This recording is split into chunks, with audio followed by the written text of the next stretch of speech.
Welcome to I'm Your Target Demographic. Today we're preparing for the Disney Plus series She-Hulk, set within the Marvel Cinematic Universe and arriving in 2022.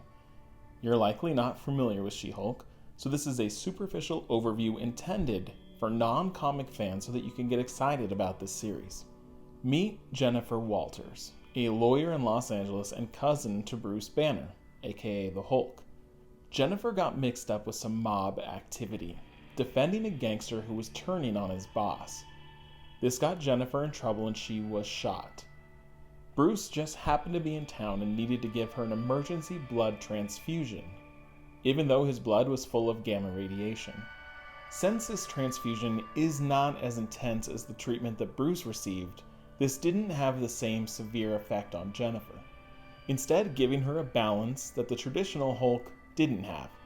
She transformed and had incredible strength, but also maintained her intelligence and personality. This is a sharp contrast to the Hulk, who gains a near limitless strength, but becomes a rage-fueled and often separate entity from Bruce Banner. This balance means that Jen can often live her normal life while in her Hulk shape, so you'll often see her continuing to practice law even while transformed. She was recruited into various teams throughout her comic tenure, including joining S.H.I.E.L.D. and the Avengers, and even serving as a member of the Fantastic Four. So what can we expect from the series on Disney+? If it's an origin story, the villain is likely a human threat, focusing on the mob boss Nicholas Trask, who's the one ultimately responsible for her near-death experience. We'd see Jen learning to harness her strength, facing off against the mob. If the mob wanted to find a way to fight Walters, we might see them recruit or even create a villain, likely a D-list comic villain that can be elevated and made interesting here. We'll also likely get some serious Daredevil vibes here, balancing Jen's daytime job in the courtroom and her after-hours antics trying to clean the neighborhood of crime.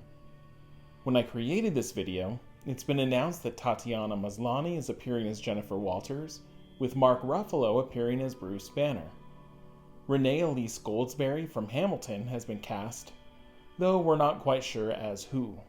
It's also been rumored that Tim Roth, who appeared in the Edward Norton Incredible Hulk, may be returning as the villain Abomination, potentially recruited to take down Walters.